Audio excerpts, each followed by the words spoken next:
سب سے پہلے جی تمام دوستوں کو، میرے بڑوں کو، اگر کوئی چھوٹے ہیں تو ان کو بھی سلام، السلام علیکم جی۔ اور یہاں پہ جو آنے کا مقصد ہے، خوشاب کے پریس کلب میں جو بھی آئے ہم، اس کا اصل مقصد تو یہ ہے کہ ہم جو ایک چیز لے کے چل رہے ہیں، جو لاہور سے ہم نے سٹارٹ کی تھی 1 مئی کو، مزدوروں کا عالمی دن ہوتا ہے، آپ کو پتہ ہے 1 مئی کو، تو 1 مئی کو ہم نے برابری کی ایک طریقہ آغاز کیا تھا لاہور سے، اور اس کو میڈیا نے رپورٹ بھی کیا۔ کچھ لوگوں نے کہا کہ ہم نے کوئی شاید پارٹی بنا لی ہے برابری کے نام سے، اس کی تردید بھی کرنی پڑی۔ ہم نے کوئی پارٹی نہیں بنائی، ہم سمجھتے ہیں کہ مزدوروں، محنت کشوں، نوجوانوں کی جو پارٹی ہے وہ خود بنائیں گے جب اس ملک میں ٹائم آئے گا، اور یہ اصل غریبوں کی پارٹی ہوگی۔ اس کے نمائندے بھی غریب خود ہوں گے، اس کے نمائندے بھی خود مزدور و کسان ہوں گے، محنت کش ہوں گے یا نوجوان ہوں گے۔ وہی پارلیمنٹ میں جائیں گے، وہی اپنی قانون سازی کریں گے اپنی زندگیوں کے حوالے سے۔ اس ملک میں ایجوکیشن، ہیلتھ، امپلائمنٹ، روزگار، تعلیم، صحت، تمام مسائل ملک میں جتنے بھی نظر آتے ہیں آپ کو، یہ ان کا خود بخود حل نکالیں گے۔ تو اس لیے ہم کون ہوتے ہیں کہ پارٹی اناؤنس کرنے والے؟ ہاں، البتہ ہم ایک چیز ضرور کر رہے ہیں، ہم برابری کے اوپر ایک تحریک چلانے کا ہم نے اعلان کیا تھا، اور ہم اس پہ قائم ہیں، اور ہم اس کو پورے پاکستان میں لے کے جائیں گے۔ جتنا بھی ہم سے ہو سکا ہم کریں گے، ہم نے یہی کام کرنا ہے۔ میرے رفقا کار جتنے بھی ہیں لاہور میں، ہم یہی کام کریں گے اب زندگی میں۔ میں تھوڑا سا پس منظر آپ کو بتا دوں، کیونکہ کبھی کبھی دوستوں کو یہ لگتا ہے کہ یہ ایک گانا گانے والا سنگر ہے یہ، اور اس کو ایک دم پتہ نہیں کیا ہوا ہے، کس طرح کی باتیں کر رہا ہے۔ دیکھیں، یہ جو معاملہ ہے یہ میرے والدین سے مجھے ورثے میں ملا ہے۔ میرے والدین سیاسیات کے پروفیسر تھے دونوں۔ میرا اصل کام جو ہے وہ کتابیں پڑھنا تھا۔ میں نے مکینیکل انجینئرنگ میں ڈگری کرنے کے بعد یہ خود اس چیز کو آپٹ کیا تھا کہ میں سنگنگ کروں۔ میں کرکٹ بھی کھیلتا ہوں فرسٹ کلاس، صرف اس لیے تھا کہ مشہور ہو جاؤں، صرف شہرت میرا مقصد تھا۔ میرے جو دوست ہیں وہ سارے گواہ ہیں، آج تک میرے جتنے بھی میرے ساتھ رہے ہیں پرانے دوست، وہ سب گواہ ہیں کہ میں اس وقت یہ کہتا تھا کہ مجھے یہ کام کرنا ہے، یہ والا کام کرنا ہے، تو اس کے لیے مجھے لوگوں تک جانا ہے، کس طرح جاؤں گا؟ نہ میں کوئی سرمایہ دار ہوں، نہ کہ میں جاگیردار ہوں، نہ میں کوئی پارلیمنٹری پالیٹکس کرنا چاہتا ہوں، نہ میں کر سکتا ہوں۔ اس ملک میں جو لوگ بھی پارلیمنٹری پالیٹکس کرتے ہیں وہ لوگ بنائے جاتے ہیں۔ نواز شریف صاحب کو بھی اسٹیبلشمنٹ نے بنایا تھا، بھٹو صاحب کو بھی اسٹیبلشمنٹ نے بنایا تھا، پارٹیاں بھی ان کی اسٹیبلشمنٹ نے بنائی ہیں۔ مسلم لیگ کاف کو بھی آپ کے سامنے ابھی تھوڑا عرصہ پہلے اسٹیبلشمنٹ نے بنایا تھا۔ تحریک انصاف کو اب بنا رہی ہے اسٹیبلشمنٹ، وہ بھی آپ کو معلوم ہے۔ اس طرح ہی پارٹیاں بنتی ہیں پاکستان میں، اسی طرح چلتی ہیں، اسی طرح وہ لوگ بھی ہوتے ہیں، ہم سب کو معلوم ہے۔ آپ سب لوگ صحافی ہیں، میں سمجھتا ہوں کہ صحافی معاشرے کی ہر دکھتی رگ کو پہچانتا ہے، لیکن میں یہ بھی مانتا ہوں، آپ مانیں یا نہ مانیں، کیونکہ چھوٹا موٹا صحافی میں بھی رہا ہوں، میں نے کالم لکھے ہیں، میں یہ مانتا ہوں کہ میں اور آپ جتنے بھی صحافی ہیں، جتنے بھی سنگر ہیں، جو کوئی بھی اس ملک میں جو کچھ بھی کر رہا ہے، محنت کش ہے، مزدور ہے، کسان ہے، ہم سب اصل میں مزدور ہیں۔ آپ بھی کل مزدور ہیں، کیونکہ مجھے بتائیں کہ سرمایہ دار تو اب ہے نہیں، جاگیردار تو اب ہے نہیں۔ مجھے خوشی اس بات یہ ہے کہ ہم میں سے وہی بیٹھے ہوتے تو میں ان کو بھی کہتا کہ یار میرا آپ سے کوئی جھگڑا نہیں ہے، میرا تو نظام کے ساتھ جھگڑا ہے جو آپ کو پیدا کرتا ہے۔ یہ نظام ہے جو جاگیردار پیدا کرتا ہے، یہ نظام ہے جو سرمایہ دار پیدا کرتا ہے، یہ نظام ہے جو اداروں کو طاقتور کرتا ہے، اداروں کو انسانوں کے اوپر مسلط کرتا ہے، اور عام انسان کا کوئی پرسان حال نہیں ہوتا۔ ہمیں اس نظام سے مسئلہ ہے، ہم سمجھتے ہیں یہ نظام ختم ہونا چاہیے۔ اب اس کی جگہ کون سا نظام لایا جائے؟ کہنے کو تو کوئی بھی کچھ بھی آگے کہہ سکتا ہے، نہیں جی یہ ختم کریں جی، سارے لوگ کچھ نہ کچھ بولتے ہیں، ایک بات نہیں بولتے، وہ کبھی بھی نہیں بولتے۔ میں خوشاب میں سمجھتا ہوں یہ بات بولنے میں آیا ہوں۔ دیکھیں، جو بھی نظام ہو نا دنیا میں، وہ ایک چیز پہ ہونا چاہیے صرف، وہ ہے انسانی برابری۔ انسانی برابری ایک ایسا کانسیپٹ ہے، ایک ایسا خیال ہے جو کہ صدیوں سے انسانوں کے اندر رہا ہے. رسول اللہ صلی اللہ علیہ وسلم نے 1400 سال پہلے کہا تھا اپنے آخری خطبے میں کہ آج سے تمام انسان برابر ہیں. حضرت موسیٰ نے بھی یہی کیا تھا، فرعون سے ٹکر لی تھی غریبوں کے لیے. حضرت عیسیٰ نے بھی یہی کیا تھا، سولی پہ لڑے گئے تھے غریبوں کے لیے، سب کو معلوم ہے. اس کے بعد بہت فلسفی آئے، بڑے بڑے ایسے لوگ آئے جنہوں نے آگے قربانیاں دیں، ان الحق کے نعرے بھی لگائے، ان کے ساتھ بڑا برا بھی ہوا. انسانی مساوات کا یہ ایک چلتا رہا فکر، یہ غائب نہیں ہوا. لوگوں نے رسول صلی اللہ علیہ وسلم کی ساری تعلیمات کو بھلا کے ملوکیت قائم کی، بادشاہت قائم کی. ان مسلمان بادشاہوں کے محلوں میں لونڈیاں ہوتی تھیں مسلمان ہی ہزاروں، سب کو معلوم ہے. میں کون سی ایسی بات کر رہا ہوں جو سب کو معلوم نہیں ہے. انہوں نے اصل پیغام بلا دیا برابری کا، انسانی برابری نہیں قائم کی. آج بھی وہی سوال ہمارے سامنے ہے، انسانی برابری ہے کیا؟ سمپل سی بات ہے، ہم تو اس کا ایک ہی ڈیفینیشن کرتے ہیں. کسی ملک کے اندر جو چیزیں اگتی ہیں وہ کون اگاتا ہے؟ وہ دہقان اگاتا ہے. وہ نہیں اگائے گا تو آپ نہیں کھائیں گے. اگر آپ نے کھانا ہے تو خود اگا لیں، سمپل سی بات ہے، بڑی سادہ سی. اگر دہقان نہیں اگاتا، وہ کہتا ہے جی میں نے نہیں اگانا، آج سے ہڑتال پہ ہوں، آپ کو خود اگانا پڑے گا، تو آپ خود دہقان بن جائیں گے. مزدور جو ہے وہ اس ملک میں ساری چیزیں بناتا ہے، ساری دولت، کپڑا، یہ جو کرسیاں ہم بیٹھے ہیں جس پہ، میز، یہ پوری دیواریں، یہ پنکھے، فیکٹریوں میں جو کچھ بنتا ہے مزدور بناتا ہے. تو مزدور اور کسان ہی تو سارا کچھ پیدا کر رہا ہے، اور اسی کو کچھ مل نہیں رہا، وہی سب کچھ پیدا کر رہا ہے. ایون آپ قلم مزدور ہیں، آپ سرمایہ داروں کی نوکری کرتے ہیں. میں بھی کہیں نہ کہیں سرمایہ داروں کے ساتھ جڑا ہوا ہوں، سرمایہ داری نظام کے ساتھ جڑا ہوا ہوں. آپ بھی کرتے ہیں نوکری، لیکن کیا وہ آپ سے بڑے لوگ ہیں صرف اس لیے ان کے پاس پیسے ہیں اور وہ انویسٹ کر سکتے ہیں؟ کوئی نہیں. آپ ان سے زیادہ انٹیلیجنٹ ہیں، آپ کے بچے ان سے زیادہ انٹیلیجنٹ ہو سکتے ہیں. آپ کے بچوں میں ایسا ٹیلنٹ ہو سکتا ہے کہ آپ کو سوچ بھی نہیں سکتے. آپ کے بچوں کے اندر ایسے جوہر ہو سکتے ہیں، آپ سب کے بچوں کے اندر کبھی نہیں کھلیں گے وہ. نہ تو وہ امیر اسکول میں پڑھیں گے، نہ آپ کے پاس بہت کوئی، اللہ نہ کرے ہم سب لوگ جو ہیں، ہم سب لوگوں کے گھروں میں کوئی بڑی بیماری آ جائے تو ہم پہ علاج کے پیسے نہیں ہوتے، سب کو معلوم ہے. نوکری چھوٹ جائے تو انسان کو سمجھ نہیں آتی کرے کیا. یہ ایسا ملک ہے جہاں ہم رہتے ہیں. ہم یہ سمجھتے ہیں کہ انسانی برابری صرف ایک چیز پہ ہو سکتی ہے، وہ یہ ہے کہ دنیا میں جو کچھ اگتا ہے، جو کچھ بنتا ہے فیکٹریوں میں، اور جو کچھ ملتا ہے زمین سے، چاہے وہ پانی ہو، چاہے وہ منرلز ہوں، معدنیات ہوں، کچھ بھی، اس سب پہ ہر انسان کا حق ہے جو بھی اس ملک میں رہتا ہے، اور برابر کا حق ہے. یہ سرمایہ داری نظام ختم کریں، ضرورت نہیں ہے. انسانوں کو برابر کریں بھائی، ان سے کام لیں، ان کو سب کچھ دیں. اور یہ ہو سکتا ہے اس ملک کے اندر اتنا غلہ ہے، اتنا اس ملک کے اندر معدنیات ہیں، اتنے اس ملک کے اندر دولت پیدا کی جا سکتی ہے، ہر قسم کی، ہر چیز یہاں ہم بنا سکتے ہیں. تو ہم لوگوں کو کیوں نہیں دے رہے؟ ہم نے کیوں محروم کیا ہوا لوگوں کو؟ صرف اس لیے کہ ہم سرمایہ داری نظام کو خدا کا نظام سمجھتے ہیں. یہ اب یہ اصل بات ہے. ہم نہیں مانتے اس بات کو. ہم سمجھتے ہیں خدا کا نظام جو ہے وہ یہ ہے کہ ہوا چلتی ہے، پانی برستا ہے بارش کے ذریعے، یہ دھوپ آتی ہے، چھاؤں آتی ہے، یہ خدا کا نظام ہے. یہ بھی ہے کہ بچے پیدا ہوتے ہیں، بڑے ہوتے ہیں، پیڑ اگتے ہیں، درخت بن جاتے ہیں، یہ خدا کا نظام ہے.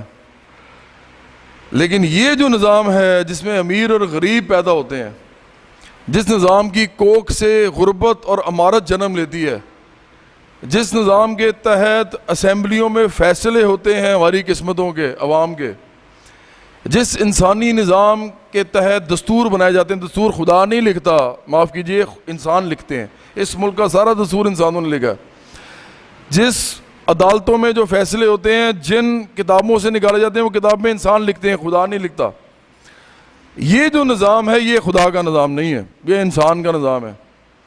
یہ جو ڈسٹریبیوشن آف ویلتھ ہے، کسی ملک کے اندر جو دولت پیدا ہوتی ہے، اور وہ دولت جتنی بھی پیدا ہوتی ہے اس کو لوگوں کے اندر پہنچانا جو ہے، یہ انسانی نظام ہے. اب وہ کیسا نظام ہونا چاہیے؟ کچھ نظام ایسے ہیں جو غریبوں کو کم پہنچاتے ہیں، اس لیے وہ غریب ہو جاتے ہیں، ان کو غریب کہتے ہیں. اور غریب کی نسلیں غریب ہوتی ہیں، غریب در غریب در غریب در غریب. آپ کو معلوم ہے ایسا ہی ہے. امیر کی نسلیں امیر ہوتی ہیں، امیر در امیر در امیر در امیر. ایک زمانے میں غلام بھی ایسے ہوتے تھے. اب آپ کہیں گے وہ بھی خدا کا نظام تھا. او بھائی وہ خدا کا نظام نہیں تھا. غلام اللہ تعالیٰ کو کب پسند ہے غلام کسی کا ہونا، لیکن وہ تھے، وہ ایک زمانے میں تھے. اور ان کی بیڑیاں ڈلی ہوتی تھی پاؤں میں اور ان کو کھینچا جاتا تھا، لائنوں میں لگے ہوتے تھے، ان سے کام کرایا جاتا تھا بیگار کا. ان کی عورتوں کو جب مرضی جو مرضی ان کے ساتھ کیا جاتا تھا، سب کو معلوم ہے. اسی زمانے کے یہ سارے کانسیپٹس ہیں، لونڈیاں اور غلام سب. تو کیا غلام ہونا خدا کی فطرت میں ہے؟ نہیں ہے. خدا کی قدرت میں ہے؟ نہیں ہے. یہ تو انسانوں نے بنائے تھے. انسانوں نے پوری قوموں کو غلام بنایا اور ان کو اپنے لیے کام کروایا. یہ جو ہمارے امریکہ میں کالے ہیں جن کو اتنے اعلیٰ لوگ ہیں، وہ اب پتہ لگتا ہے. اب تو ان کا صدر ہے امریکہ کا، اتنا انٹیلیجنٹ آدمی ہے، اب پتہ لگتا ہے. ان کو انہوں نے غلام بنایا ہوا تھا. ان کو بھی کہتے تھے جی یہ تو انسان ہی نہیں ہے، یہ تو اصل میں جانور ہیں. یہ انسان اور جانور میں بڑا تھوڑا فرق ہے، یہ وہ لوگ ہیں. کہنے کا مطلب یہ ہے کہ جب اس دنیا میں غلام تھے اس وقت بھی خدا کا نظام نہیں تھا، یہ بھی انسان کا نظام تھا. وہ ختم کیا گیا. غلاموں نے اس نظام کو پوری زنجیریں اپنی جو تھیں، جو ان کی پاؤں میں تھی، توڑ کے ختم کیا. انہوں نے اپنی زنجیریں بھی توڑی اور حکمرانوں کا نظام بھی توڑا، بادشاہت بھی ختم کر دی. اس پوری دنیا میں بادشاہ ہوتے تھے. بادشاہ کا مطلب یہ ہوتا ہے کہ جو کچھ بھی دنیا میں موجود ہے سب بادشاہ کا ہے. بادشاہ جب چاہے آپ کی گردن اتار دے، جب چاہے وہ آپ کو اپنے سامنے چکا لے، جب چاہے وہ آپ کا کھانا پانی بند کر دے. بادشاہت کا نظام تھا جو کہ غیر فطری نظام تھا، جو انسانوں کو غلام بنانے پہ مجبور کرتا تھا، جو انسانوں کو غریب ہونے پہ مجبور کرتا تھا، محکوم ہونے پہ مجبور کرتا تھا، رعایا ہونے پہ مجبور کرتا تھا. اس نظام کو توڑ دیا گیا، ختم کر دیا گیا. کیا وہ خدا کا نظام تھا؟ اگر وہ خدا کا نظام ہوتا میرے بھائیوں تو وہ خدا کا نظام کوئی نہیں توڑ سکتا تھا، کبھی نہیں. کیا کبھی ہوا کو کسی نے قابو کیا؟ کیا آپ چاند اور سورج کی گردش کو روک سکتے ہیں؟ یہ تو خدا کا نظام ہے. یہ نظام آپ نے کیسے توڑ دیا اگر خدا کا تو؟ یہ خدا کے نظام نہیں ہے. دنیا چلانے کے جتنے بھی نظام آج تک بنے ہیں وہ سب انسانوں نے بنائے ہیں. جیسے میں نے آپ کو کہا دستور پاکستان کا انسانوں نے بنایا ہے. پولیٹیکل پارٹیز کے منشور انسان بناتے ہیں. پولیٹیکل پارٹیز جب اپنی الیکشن لڑتی ہیں تو ان کے جو بڑے بڑے پوسٹر لگتے ہیں وہ ان پہ بھی جو لکھا ہوتا ہے وہ انسان لکھتے ہیں، اپنی طرف سے لکھتے ہیں، جو ان کا دل کرتا ہے لکھتے ہیں. تو جناب یہ سارا نظام ہے انسانوں کا بنایا ہوا. اس پہ یہ بات تو طے ہو گئی. اب جب یہ بات طے ہو گئی تو اس کے بعد اس کو چینج کس نے کرنا ہے؟ سوال تو یہ پیدا ہوتا ہے اگر یہ نظام انسانوں کا بنایا ہوا ہے تو یہ چند لوگوں کو عیاشی کرنے پہ کیوں صرف اکتفا کر رہا ہے، کروانے پہ؟ یہ باقی لوگوں کو کیوں کچھ نہیں دے رہا؟ اس کا مطلب یہ نظام باطل ہے. چاہے وہ سرمایہ داری ہو، چاہے وہ غلام داری ہو، چاہے وہ بادشاہت ہو، ہمیں نہیں چاہیے، ہمارے بچوں کو نہیں چاہیے، ہمیں برابری چاہیے. تو اب یہ وقت آ گیا ہے دنیا کے اندر جو حالات ہیں، پاکستان سمیت پوری دنیا میں جس قسم کے حالات ہیں، جس قسم کی غربت میں لوگ رہ رہے ہیں، جس کی وجہ سے اتنے سارے مسائل جنم لیتے ہیں. بلوچستان کا جو مسئلہ ہے، کیا مسئلہ ہے بلوچستان کا؟ غربت ہے اصل میں. ہمارے جو طالبان بھائی ان کا کیا مسئلہ ہے؟ غربت ہے. وہ اپنی طرف سے انقلابی ہیں. کیا شیعہ سنی کے جو جتنا بھی کبھی کسی امیر شیعہ اور امیر سنی کو لڑتے دیکھا آپ نے؟ غربت ہے. تمام چیزوں کی بنیاد آخرکار صرف اور صرف غربت ہے، محرومی ہے، مجبوری ہے، لاچاری ہے. وہی لوگ لڑتے ہیں نظر آئیں گے آپ کو. امیر نہیں لڑیں گے کبھی بھی. مزے کی بات ہے کہ امیر تو یہ حال ہو جاتا ہے کہ مشرف صاحب نے کارگل میں لڑائی کروائی پاکستان آرمی کے جوانوں کی انڈین جوانوں کے ساتھ. ادھر بھی جوان لڑے، ادھر بھی جوان لڑے. اور مشرف صاحب کا جب دل کیا تو انہوں نے جا کے ہاتھ میں ڈال لیا. تو وہ سارے کدھر گئے؟ وہ تو غریب تھے بیچارے، غریب سپاہی. پوری دنیا میں یہی حال ہے. امیروں کی آپس میں کوئی لڑائی نہیں ہوتی، کبھی امیر امیر کو نہیں مارتا.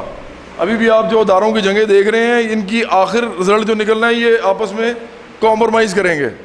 اب کوئی جگہ چھوڑ دے گا پیچھے آ جائے گا، کوئی جگہ چھوڑ دے گا آگے آ جائے گا. یہی تھوڑا بہت ایڈجسٹمنٹ ہوگی. یہ کہیں نہیں جانے والے، یہ وہیں رہیں گے. عطاب سارا غریب پہ پڑے گا، غریب مرے گا، غریب پسے گا، کیونکہ ان کی پورے نظام کے اندر غریب کے لیے کوئی گنجائش ہی نہیں ہے. یہ غریبوں کا نظام ہی نہیں ہے. یہ غریبوں کو نہ کچھ دینے کے لیے آیا ہے اور نہ کچھ ان کو دے گا کبھی زندگی میں. یہ نظام ہمیں ہی توڑنا پڑے گا. ہم اس لیے international youth and worker movement ہم پاکستان میں برابری کی تحریک چلانے کا اعلان کرتے ہیں. ہم سمجھتے ہیں ہم برابری قائم کرنے, وہ جو ایک پرانا اصلی کانسیپٹ ہے, اخلاقی کانسیپٹ ہے, اصل میں یہ تمام اخلاقیات کہتی ہیں کہ تمام انسان برابر ہونے چاہیے. ہمارا کسی آدمی کے 15,000 تنخواہ ہے, اس کے بچے کو کیوں محروم کرتے ہیں؟ وہ دکان پہ بیٹھی پڑی ہوئی چیز نہیں لے سکتا, کیوں نہیں لے سکتا؟ بچہ ہے وہ, اور بچے کا دل کرتا ہے, وہ بچے کا تو دل کرتا ہے چاند مانگنے کو. وہ کہتے ہیں نا کھیلن کو مانگے چاند رے انوکھا لاڈلا, اور لاڈلا سب کا ہوتا ہے جناب, سب کے بچے لاڈلے ہوتے ہیں, امیروں کے نہیں ہوتے صرف. تو اگر کوئی بچہ کسی کے 15,000 تنخواہ ہے یا 50,000 تنخواہ ہے, 1 لاکھ تنخواہ ہے, تو اس بچے کو آپ کیوں محروم کرتے ہیں؟ وہ جہاز میں نہیں بیٹھ سکتا, وہ اچھا کھانا نہیں کھا سکتا, وہ اس کو دوائی نہیں ملے مر جاتا ہے. اس سے بچے مر جاتے ہیں, غریب کے بچے, امیروں کے تو نہیں مرتے. پاکستان کے اندر دوائی نہ ملنے سے مر جاتے ہیں ہزاروں ایک سال کے اندر. ادھر غریب لوگ کینسر سے مر جاتے ہیں, پیسے نہیں ہوتے. شوکت خان ہم پورے سال میں صرف 7,500 8,000 لوگوں کا علاج کرتا ہے. میں بہت زیادہ اوتھینٹک بات نہیں کر رہا, میں معافی چاہتا ہوں کہ تھوڑا زیادہ کرتا ہوں, لیکن بہت زیادہ بھی کرتا ہوں تو کتنے کر لیتا ہوں. پاکستان میں لاکھوں کی تعداد میں ہر سال کینسر ہوتا ہے لوگوں کو. ان کا علاج کون کرتا ہے؟ کوئی نہیں کرتا, سب کو معلوم ہے, مر جاتے ہیں. تو جناب مسئلہ یہ ہے, اس نظام کو ختم کرنا یہ ہم سب کا فرض ہے. اس کے لیے بڑی مشکلات آئیں گی, بڑے کٹھن راستہ ہے یہ. اس میں یہ وہ واحد راستہ ہے جو حکمران طبقے کو پسند نہیں ہے. حکمران طبقے کو تمام وہ الیکشن کھیلنا پسند ہے, تمام وہ انتخابات پسند ہیں, تمام وہ سیاست پسند ہیں جس میں سب لوگ ایک دوسرے کے ساتھ شغل میلے میں کھیلتے ہیں. ایک جیت جاتا ہے, دوسرا کہتا ہے واہ جی واہ کیا بات ہے, اگلی دفعہ میری باری ہے انشاءاللہ. وہ ان کو بڑا پسند ہے. لیکن اگر کوئی یہ کہتا ہے کہ تمہاری جتنی ذاتی جائیداد ہے, تمہارے پاس جتنا بھی مال ہے, تمہارے پاس جتنی بھی زمینیں ہیں, تمہارے پاس جتنی بھی جاگیریں ہیں, تمہارے پاس جتنی بھی انڈسٹری ہے, جتنی بھی فیکٹریاں ہیں, اصل میں یہ مزدوروں اور کسانوں کا خون اور پسینہ ہے جس کے اوپر تم راج کر رہے ہو. اب وقت آ گیا کہ اس کو ڈسٹریبیوٹ کرو, ری ڈسٹریبیوشن کرو, نہیں تو یہ مر جائیں گے. کیا کریں گے یہ غریب مر جائے؟ اور ری ڈسٹریبیوشن آف ویلتھ ضروری ہے اس وقت اس ملک میں, اس پوری دنیا میں ضروری ہے. ہم سمجھتے ہیں کہ یہ انقلاب کے بغیر نہیں ہو سکتا. ہاں اگر یہ انقلاب پارلیمنٹ کے تھرو آتا ہے, اگر لوگوں کو 80% غریب لوگوں کے 80% نمائندے پارلیمنٹ میں بیٹھے ہوئے ہیں, پارلیمنٹ میں 100 اگر لوگ ہیں تو 80 غریب ہیں, وہ خود ہی انقلاب کر دیں گے. وہ لا بنا دیں گے کہ جناب ملکیت اس سے زیادہ ہونی نہیں چاہیے کسی کی, وہ خود ہی بنا دیں گے, سارا خود ڈسٹریبیوشن ہو جائے گی. اگر یہ نہیں ہو پاتا, اگر غریب کو یہ نہیں چانس ملتا, غریب کو ہم نہیں لے کے جا سکتے اسمبلیوں میں, تو یہ جو تحریک ہوگی یہ خود بخود انقلاب جنم دے گی. پھر وہ سڑک پہ آگے اپنا حق لے لیں گے, وہ احتجاجاً لیں گے, وہ مزاحمتی طور پہ لیں گے, وہ انقلاباً لیں گے, یہ ان کا معاملہ ہوگا. ہم نے بہرحال سچ اور حق کی بات کرنی ہے, ہم انقلاب کی بات کریں گے اس ملک میں, اس پوری دنیا میں کریں گے. اور ہم سمجھتے ہیں کہ یہ تمام دنیا خدا کی ہے, اور اگر وہ خدا کی ہے تو پھر یہ تمام لوگوں کی ہے. اس میں سب کا برابر کا حصہ ہے. یہ جو اجارہ داری ہے, یہ جو حصے داری ہے, یہ اس نظام نے قائم کی ہے جو کہ خدا کا نظام نہیں ہے, یہ انسانوں کا بنایا ہوا نظام ہے. اور اس نظام کو جب ہم ختم کریں گے تو برابری خود ہی قائم ہوگی. یہ پوری دنیا جو ہے تمام انسانوں کی ہوگی, وہ خود اپنے فیصلے کریں گے, اور ان کو جو چیز چاہیے ہوگی, ہر وہ اناج جو وہ کھانا چاہتے ہیں, ہر وہ چیز جو وہ پہننا چاہتے ہیں, ہر وہ چیز جو استعمال کرنا چاہتے ہیں, وہ اپنا صرف ہاتھ آگے بڑھائیں گے اور ان کو مل جائے گی. ان سے صرف ایک بات کا تقاضا ہوگا کہ وہ کام کریں. تو کام کون نہیں کرنا چاہتا, کون بیکار بیٹھنا چاہتا ہے؟ تو اس لیے میں صرف اس لیے آیا ہوں خوشاب کہ یہ جو ہم ایک خواب دیکھتے ہیں اور ہمیں لگتا ہے کہ یہ خواب جو ہے یہ کوئی اتنا بڑا خواب نہیں ہے, یہ بڑا سمپل سا ہے. لوگوں تک صرف یہ بات پہنچانی ہے کہ یار یہ برابری کے نام پہ اس ملک کے اندر ایک سیاسی عمل کا آغاز کیا جائے جو کہ اس پورے کے پورے نظام کو نہ مانتا ہو اور اس پورے نظام کے سامنے کھڑا ہو جائے آگے. ہمارا مسئلہ نظام ہے, ہمارا مسئلہ انسان نہیں ہے. یہ نظام ہی انسان پیدا کرتا ہے, چاہے وہ مزدور ہو, چاہے کسان ہو, چاہے سرمایہ دار ہو, چاہے جگیردار ہو.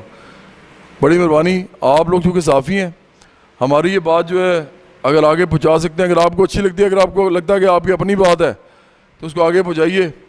ہم نے تو ہر وقت لوگوں کے پاس جانا ہے. اگر آپ ہمارے ساتھ چلیں گے, ہم آپ کے ساتھ چلیں گے تو ہم قوت بنیں گے.